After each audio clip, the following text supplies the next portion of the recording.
Hello friends, welcome to my channel excellent coaching. आज cognitive therapy से start करेंगे। Cognitive therapy was developed by Aaron T Beck और this the focus of this therapy is to change the way of thinking. तो cognitive therapy का main focus होता है thinking कैसे change करी जा सकती है, क्योंकि ये कॉग्निशन की बात कर रहा है। और जो थिंकिंग जो एक फंक्शन होता है हमारे ब्रेन का, that is under the cognition. Cognition के अंदर आता है थिंकिंग प्रोसेस। तो कॉग्निटिव थेरेपी का मेन एम होता है कि किस तरीके से थिंकिंग प्रोसेस को चेंज किया जाए, क्योंकि प्रॉब्लम्स क्यों अराइज होती हैं कॉग्निटिव थेरेपी के अकॉर्डिंग। प्रॉब्लम्स तब अराइज होती हैं जब हम गलत तरीके से सोचते हैं, जिसको हम बोलते हैं डिस्टॉर्टेड थिंकिंग। जब हमारी थिंकिंग डिस्टॉर्टेड होती है या अनरियलिस्टिक हो जाती है, जिसके पीछे कोई लॉजिक नहीं होता, कोई रियलिटी नहीं होती है, तो जब उस तरीके से सोच हो जाती है तो उससे हमें प्रॉब्लम्स अराइज होती हैं हमारे अंदर, या फिर साइकोलॉजिकल डिसऑर्डर्स, इस तरह की चीज़ें होती हैं। तो इसलिए ये टारगेट करते हैं सीधा थिंकिंग प्रोसेस को, कि कैसे डिस्टॉर्टेड थिंकिंग को और जो भी अलग अलग टाइप्स की अनरियलिस्टिक थिंकिंग है जो हम अभी पढ़ेंगे नीचे, तो उसमें वो किस तरीके से उसको किसी तरीके से एलिमिनेट किया जाए और उसकी जगह पे लॉजिकल थिंकिंग को लेके आया जाए जो रियलिस्टिक हो, लॉजिकल हो। तो this is specially for people जिनको डिप्रेशन या एंजाइटी, इस तरह की प्रॉब्लम्स होती हैं, क्योंकि वो बहुत डिस्टॉर्टेड सोचते हैं। The goal is to help client test in a more objective and scientific way. थोड़ा सा ये बाकी जितनी भी थेरेपीज हमने पढ़ी हैं, इसमें थोड़ा सा ऑब्जेक्टिविटी ज़्यादा है। ऑब्जेक्टिव मतलब इसमें अपना पर्सनल बायस और अपने पर्सनल इंटरप्रिटेशन नहीं होते हैं किसी भी थेरेपिस्ट के। प्लस ये साइंटिफिक है, काफ़ी ज़्यादा साइंटिफिक तरीका है किसी को भी ट्रीट करने का। अब इसमें जैसे बात हो रही है कि डिस्टॉर्टेड थिंकिंग हो जाती है, तो डिस्टॉर्टेड थिंकिंग होती क्या है? हम लोग ये वर्ड कॉग्निटिव थेरेपी में बहुत बार देख चुके हैं कि जब भी कॉग्निटिव थेरेपी किसी प्रॉब्लम का रीज़न बताती है तो वो बोलते हैं कि थिंकिंग डिस्टॉर्टेड हो गई है, थिंकिंग रियलिस्टिक नहीं है। तो उसमें किस तरह की थिंकिंग आ जाती है, तो यहाँ पे कुछ ऐसे 4 एग्जाम्पल हैं जो ये समझा रहे हैं कि डिस्टॉर्टेड थिंकिंग का मतलब क्या होता है। जैसे पहला मतलब है कि आर्बिट्री इन्फरेंस। आर्बिट्री इन्फरेंस का मतलब है कि आप सीधा डायरेक्टली कंक्लूजन पे जंप कर जाते हो without any evidence. This refers to jumping to conclusion without any evidence. किसी एविडेंस के बिना आप सीधा कंक्लूजन पे पहुंच जाते हो, और ये जो भी कंक्लूजन होता है ये आपके खुद के बनाए हुए होते हैं, इसके पीछे कोई रियल एविडेंस नहीं होता है, कोई लॉजिक नहीं होता है। जैसे पहले इसका एग्जांपल पढ़ लेते हैं, फिर आपको समझ में आएगा। जैसे सपोज कोई पर्सन है, वो कह रहा है कि सूजी कैंसल्ड आवर लंच डेट। तो किसी ने कोई पर्सन है, उसकी जो पार्टनर है, उसने लंच की डेट कैंसिल कर दी है। तो वो कह रहा है कि I will bet she is seeing someone else. तो उसको ये लग रहा है, वो सीधा इस कंक्लूजन पे पहुंच गया कि वो इसीलिए उसने लंच की डेट कैंसिल करी है क्योंकि वो किसी और के साथ गई है। तो यहाँ पे उसने क्या किया, डायरेक्टली कंक्लूजन ही निकाल दिया इस चीज़ का कि वो उसके साथ डेट पे नहीं आई क्योंकि वो किसी और के साथ गई है। तो इसको बोलते हैं आर्बिट्री इन्फ्रेंस, मतलब बिना किसी एविडेंस के इलॉजिकल बेस पे डायरेक्टली कंक्लूजन पे पहुंच जाना। अब इससे क्या होगा, इस पर्सन के माइंड में बहुत ज़्यादा कॉन्फ्लिक्ट, डाउट क्रिएट होगा, कॉन्फ्लिक्ट होगा बहुत ज़्यादा। उस वजह से इसको प्रॉब्लम्स होंगी और उससे रिलेशंस खराब होंगे। दूसरी चीज़ आ जाती है सेलेक्टिव थिंकिंग। सेलेक्टिव थिंकिंग का मतलब है हम बाकी चीज़ों को, अच्छी चीज़ों को इग्नोर करके उस पर फोकस कर रहे हैं जो नेगेटिव है। जैसे suppose Peter's teacher praised his paper but made one comment about needing to check his punctuation. तो किसी बच्चे के टीचर ने पेपर चेक करा उसका इंग्लिश का, और सारी चीज़ें बहुत अच्छी लिखी, उसने प्रेज करा टीचर ने। बस एक चीज़ उसने मार्क कर दी कि पंक्चुएशन ठीक नहीं है।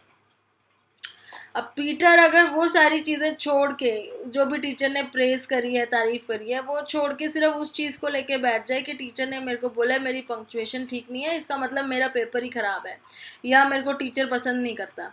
तो ये हो गई सेलेक्टिव थिंकिंग। मतलब वो फोकस सिर्फ एक ही चीज़ पे कर रहा है। The person focus is only one aspect of the situation, leaving out other relevant facts. बाकी सब चीज़ों को निगलेक्ट करके, जो सारी पॉजिटिव चीज़ें थी उन्हें तो निगलेक्ट कर दिया और जो नेगेटिव था उस पर फोकस कर दिया। ये हो गई सेलेक्टिव थिंकिंग। तो ये भी एक तरीके की डिस्टॉर्टेड थिंकिंग है। फिर आ जाता है over generalisation. Over generalisation means कोई एक गलती हो गई और आप उसको अपनी पूरी लाइफ का उसके बेस पे पूरा लाइफ अपने वो कर दो कि मेरे से कुछ गलत हो गया तो अब मेरी पूरी लाइफ खराब हो जाएगी. So here's a person draws a sweeping conclusion. जैसे example, I insulted my algebra teacher, I'll flunk and I'll never be able to get a decent job. I'll end up on welfare.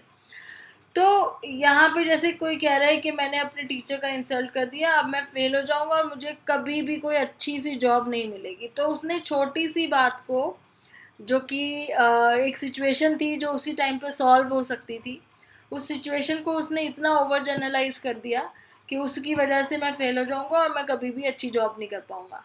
इसको बोलते हैं over generalisation.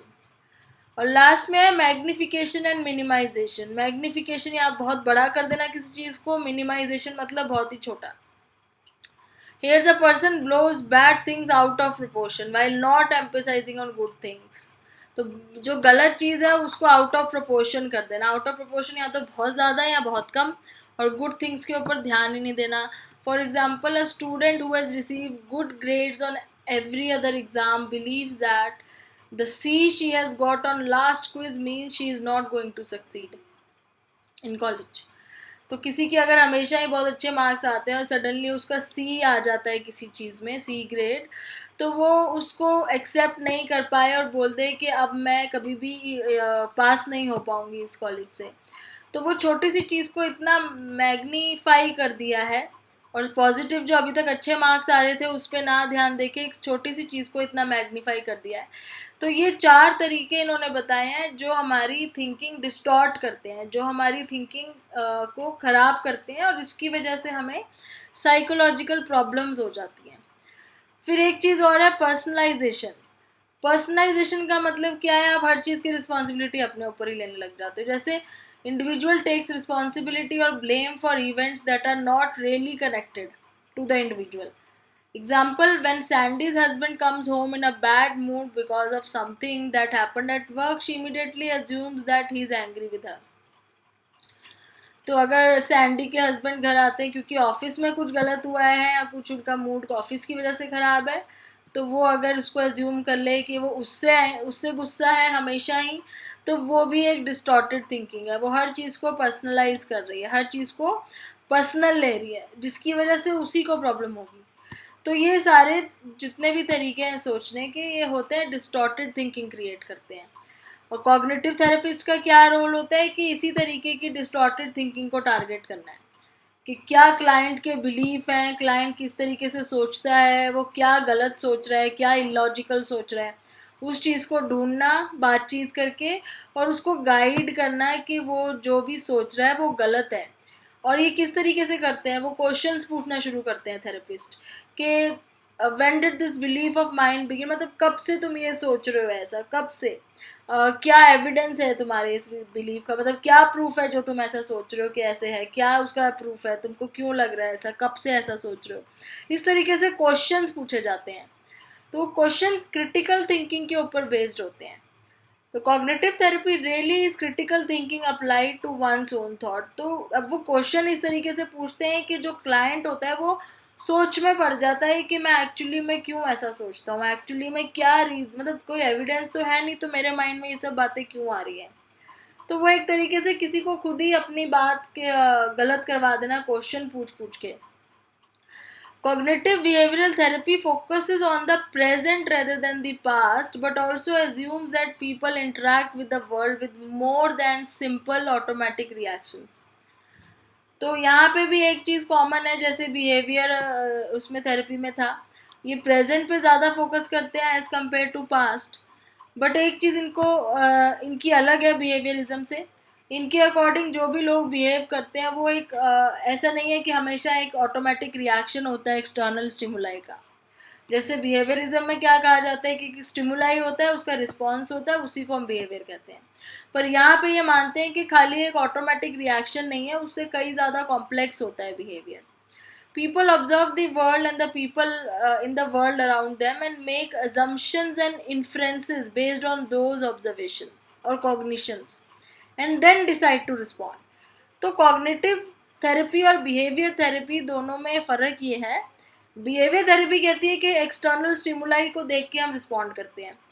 Cognitive therapy ये बोल रही है कि पहले हम स्टिमुलाई को देखते हैं, फिर हम सोचते हैं कि क्या रिस्पॉन्ड करना है। तो यहाँ पे हमारी थिंकिंग इन्वॉल्व हो जाती है कि किस तरीके से हमें रिस्पॉन्ड करना है, तो कॉग्निशन का रोल आ जाता है।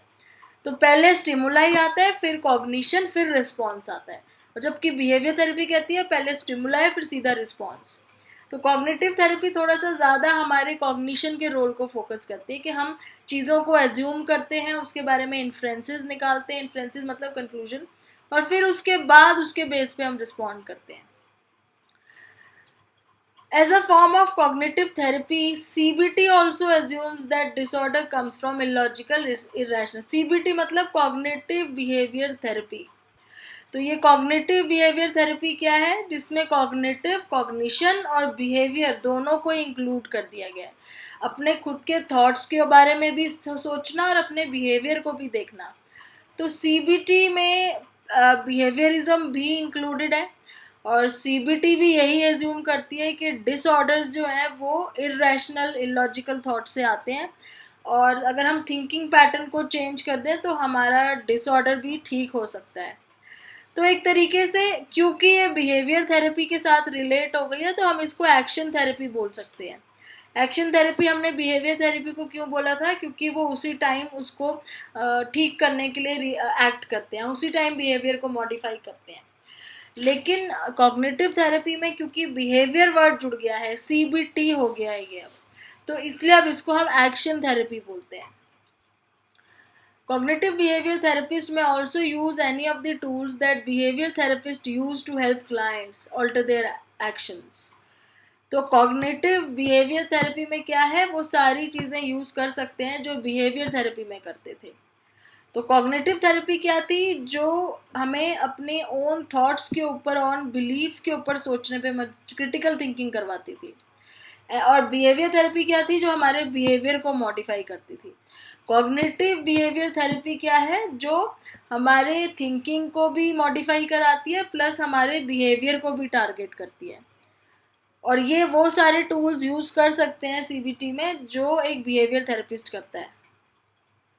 तो सीबीटी के रोल क्या है, मेन गोल्स क्या है, relieve the symptoms and help clients. पहले तो सिम्टम्स कम करें डिसऑर्डर के और क्लाइंट को हेल्प हो, जिससे help clients develop strategies that can be use to cope with future problem. कुछ इस तरह की स्ट्रैटेजीज डेवलप कराएं जिससे फ्यूचर में उनको प्रॉब्लम ना हो। एंड उसके बाद है help client change the way they think from irrational self defeating thoughts to more rational and self helping positive thoughts. तो उनके जो थॉट्स हैं इरैशनल और सेल्फ डिफीटिंग थॉट्स हैं, उसको चेंज करके रैशनल में चेंज करना है, सेल्फ हेल्पिंग और पॉजिटिव में चेंज करना है। तो ये थी कॉग्निटिव थेरेपी, और जिसको हमने बाद में पढ़ा कि वो हो गई, उसको बोलते हैं cognitive behaviour therapy. Next video में हम आगे REBT के बारे में पढ़ेंगे, जो कि रैशनल इमोटिव बिहेवियर थेरेपी है। Thanks for watching.